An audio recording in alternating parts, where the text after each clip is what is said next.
132 millions de dollars. Le budget militaire américain, à lui tout seul, est plus gros que les 10 pays qui suivent par après. Je vous pose la question.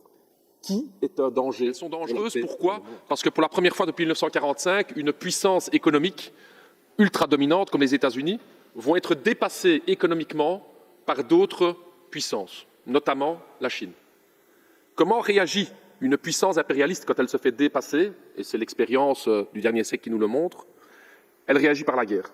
Elle réagit par la guerre parce que l'armement est une supériorité qui est utilisée vers les autres nations pour pouvoir régler les conflits économiques.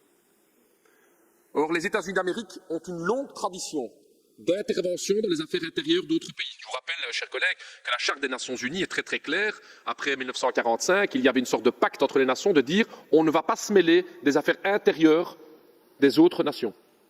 Dat was de basis van het einde van de Tweede Wereldoorlog. De lessen die getrokken waren, is dat geen één land, zelfs niet grootmachten, geen recht hadden om tussen te komen in de binnenlandse zaken van andere landen.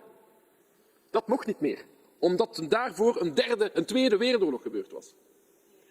Et bien pourtant, ce sont ces principes-là que les États-Unis d'Amérique ont mis de côté. Chers collègues, permettez-moi de vous faire la liste des interventions militaires directes et indirectes des États-Unis d'Amérique depuis 1945.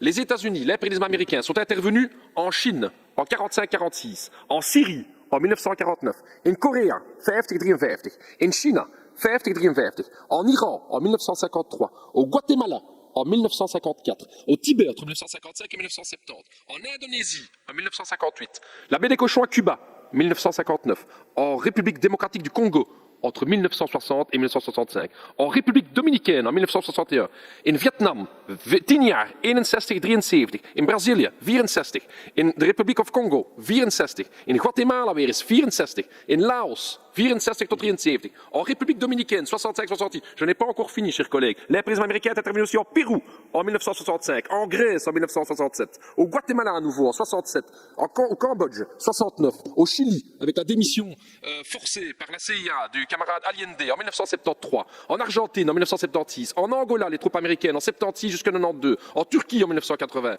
en Pologne en 1980, en El Salvador 81, Nicaragua 81, Cambodge 80 95, le Liban, la Grenade, la Libye en 86, en Iran en 87, les États-Unis d'Amérique sont intervenus en Libye en 89, aux Philippines en 89, au Panama en 1990, en Irak en 1991, en Somalie entre 92 en 94. De Verenigde Staten van Amerika zijn tussengekomen in Bosnië in 95, in Irak weer eens in 92 tot 96, in Sudan in 98, Afghanistan 98, Joegoslavië in 99, Afghanistan in 2001. Les États-Unis d'Amérique sont encore intervenus en Irak entre 2002 et 2003, en Somalie en 2006-2007, en Iran entre 2005 et aujourd'hui, en Libye en 2011 et au Venezuela en 2019. Qu'est-ce qu'on a à dire à ça, chers collègues? Qu'est-ce qu'on peut dire qu'une puissance aussi dominante au niveau du monde est intervenue dans tous ces pays? In wapens en een leger. 732 millions de dollars. Le budget militaire américain, à lui tout seul, est plus gros que les 10 pays qui suivent par après. Le budget militaire de la Chine, de l'Inde, de la Russie, de l'Arabie Saoudite, de la France, de l'Allemagne, de la Grande-Bretagne, du Japon, de la Corée du Sud et du Brésil, ensemble, représentent moins de dépenses militaires américaines, militaires que les États-Unis d'Amérique. Je vous pose la question. Qui est un danger pour la paix dans le monde? Wie is een gevaar voor vrede in de wereld? Dat zijn de Verenigde Staten van Amerika. Het imperialisme van Amerika, die met zo'n militair budget overal tussenkomt waar het wilt. Je vous rappelle, chers collègues, que l'intervention des États-Unis d'Amérique en Irak et l'embargo qui a suivi a coûté la vie à 1,5 million d'Irakiens. Comment pouvons-nous encore avoir un partenariat stratégique avec une puissance qui est responsable de la mort d'1,5 million de travailleurs et d'enfants irakiens? C'est ça la question. Pour le quart de la moitié de ce qui réaliserait d'autres puissances dans le monde, on appellerait à des sanctions, c'est scandaleux. Et ici, on se tait. Ici, on se tait, parce que ce sont les États-Unis d'Amérique, parce qu'on laisse faire. On parle ici de multilatéralisme, du besoin de multilatéralisme dans le monde. Mais où est le multilatéralisme des États-Unis d'Amérique? Waar is het multilatéralisme? De Verenigde Staten hebben heel veel teksten niet onderschreven. Het Statuut van Rome, internationaal strafhof, niet ondertekend. Conventie voor de rechten van het kind, Verenigde Staten, niet ondertekend. Conventie over the law of the sea, het zeerecht, niet ondertekend. Conventie tegen dwangarbeid, Verenigde Staten, niet ondertekend. Conventie over vrijheid van vereniging en bescherming van die vrijheid, niet ondertekend. Het Kyoto-protocol, niet ondertekend. Comprehensive Test Ban Treaty, tegen de testen van kernwapens, niet ondertekend. Het verbodsverdrag tegen kernwapens, niet ondertekend. Conventie voor de bescherming van migrantwerkers en hun gezinnen, niet ondertekend. Conventie tegen discriminatie in het onderwijs en in tewerkstellingen, niet ondertekend. De United States of America, onze grote bondgenoot, heeft al die multilaterale teksten gewoon niet ondertekend. Die zijn gewoon tientallen keren tussengekomen in andere landen zonder mandaat, zelfs van de UNO. Geen probleem. Pourquoi? Pourquoi, chers collègues, devons-nous garder ce partenaire stratégique? Et pour nos peuples à nous, et pour les peuples du tiers-monde, nous n'avons aucun intérêt à ce partenaire stratégique. Alors on va me dire, ouais, mais ce sont nos normes et nos valeurs communes. La résolution ici commence par nos normes et nos valeurs communes. C'est quoi les normes et les valeurs communes des United States of America? C'est quoi nos valeurs communes? C'est Guantanamo? La torture officialisée dans un centre de détention comme Guantanamo, c'est ça les normes communes? Sur l'île de Cuba d'ailleurs, au mépris de l'indépendance territoriale cubaine. Vous imaginez, donc ce centre de Guantanamo se retrouve sur l'île de Cuba, alors que Cuba n'a rien à dire sur le sujet. Madame Jadin souhaite pouvoir prendre la parole, Monsieur Lebao. Madame la Présidente. Je sens que mon collègue communiste se met littéralement en rage. J'aurais préféré que vous participiez au débat en commission et vous auriez entendu. J'aurais aussi préféré que vous écoutiez mon intervention pour bien comprendre que il n'y a pas qu'un revers de la médaille, mais il y en a plusieurs. Il n'y a pas qu'une facette de la coopération, mais il y en a plusieurs. Tout comme nous le faisons ailleurs avec d'autres pays. Quand nous condamnons la violence, des droits fondamentaux, nous le disons aussi. C'est le propre de la diplomatie. Je peux juste demander, alors, si vous avez autant de critiques à leur partager sur les États-Unis, pourquoi on n'a jamais pris une sanction vers les États-Unis? Pour ceux qui voient la vidéo, les mouches sont en train de voler dans l'Assemblée. Et c'est ça la question. C'est ça la question. C'est que malgré les bombardements, malgré 1,5 million de morts irakiens, malgré la non-reconnaissance de tout ce qui se passe en Palestine et l'abandon par l'administration Biden de Palestine, jamais l'Europe va prendre la moitié du quart d'une sanction que les États-Unis d'Amérique. Par contre, toutes les autres nations du monde, là, il n'y a pas de problème. Boum, boum, boum, etc. C'est ça le problème des 2 poids 2 mesures. Et votre résolution, elle parle effectivement d'un partenaire stratégique. J'ai parlé des normes communes. Normes communes. Les États-Unis d'Amérique ont 2,2 millions d'Américains dans leur prison. 2,2 millions d'Américains sont en prison. C'est ça les normes communes? 4,5% de l'humanité est américaine. Mais 22% de la population carcérale dans le monde se trouve aux États-Unis d'Amérique. C'est ça les normes communes? C'est ça les fameuses normes communes qu'on parle avec les États-Unis d'Amérique? Le nucléaire, l'armement nucléaire. L'administration Biden annonce un remplacement de l'ensemble de l'arsenal nucléaire américain à hauteur de 1,7 milliard de dollars. Où est le danger pour le monde? Les relations entre États. Permettez-moi quand même de parler des relations entre États. Il y a 3 semaines, enfin il y a qu'à 5-6 semaines, tout le monde parlait ici de hacking. On n'avait aucune preuve, mais ça venait de la Chine. Les Chinois avaient hacké le Parlement européen. Oh, tout le monde en parlait, c'était le bras-le-bas de combat. Mais que font les États-Unis d'Amérique? Les États-Unis d'Amérique, tout simplement, ils mettent sous écoute téléphonique officiellement nos premiers ministres.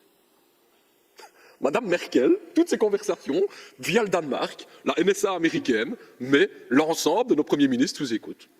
Que fait l'Europe? Rien du tout, non, sorry, on va essayer de parler pas trop vite la prochaine fois au téléphone, comme ça vous entendrez mieux nos conversations. Edward Snowden nous apprend que les États-Unis d'Amérique, via le programme PRISM, filtrent l'ensemble de nos communications par mail européennes. Tous nos mails que vous envoyez ici les uns les autres, hop, ça passe par les États-Unis, hop, ça revient, c'est filtré. Et on dit rien. Pourquoi? Parce que c'est les États-Unis d'Amérique. Pourquoi ce 2 poids 2 mesures? Pourquoi laisser passer ce genre de questions-là? Donc, mes chers collègues, je pense, et je clôturerai par ça, nous sommes dans un moment historique particulier, avec un grand danger au niveau du monde, et je vais reprendre des penseurs marxistes qui me tiennent vraiment bien à cœur, justement, effectivement, parce que je trouve que les analyses faites au début du XXe siècle sont être pertinentes. Et je trouve que ce qu'un mec comme Lénine disait sur l'impérialisme était intéressant. Il parlait de la fusion entre le capital bancaire et le capital industriel. Et comment ce capital financier, qui était apparu au XXe siècle, avait une vocation hégémonique sur le monde. je crois que c'est un élément important dans l'évolution de notre histoire. On n'a jamais connu une concentration de pouvoir capitalistique et industriel comme aujourd'hui dans le monde. Sur les 100 plus grandes entreprises dans le monde, 51 sont américaines.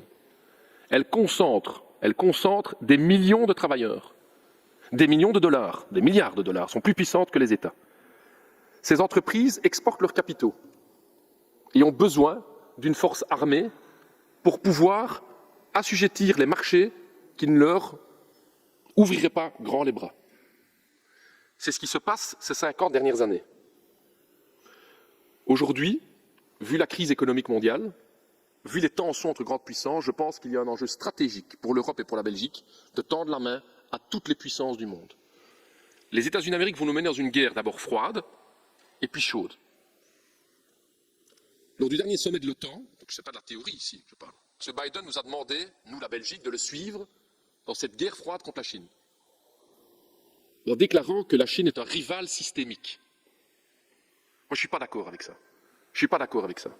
Je pense que nous aurions tout intérêt, et j'entends les débats de la majorité, Mme Jardin, vous avez raison, nous avons tout intérêt à tendre la main à toutes les nations du monde. Wat heeft de NATO nu te maken met China? NATO, c'est l'Atlantique, dat is een Atlantische Oceaan. Sinds wanneer, beste collega's, is China aan de Atlantische Oceaan? Non, franchement, moi je pensais que l'OTAN, c'était pour les transactions, c'était une coalition transatlantique, c'était l'Atlantique, quoi. Et là, depuis que Biden est au pouvoir, je découvre que la Chine se trouve sur les bords de l'Atlantique. C'est quand même incroyable. Et donc, la France, et j'espère que la Belgique ne suivra pas, envoie des bateaux militaires américains, français en opération avec les Américains en mer de Chine. Mais qu'est-ce que l'Europe va aller foutre en mer de Chine?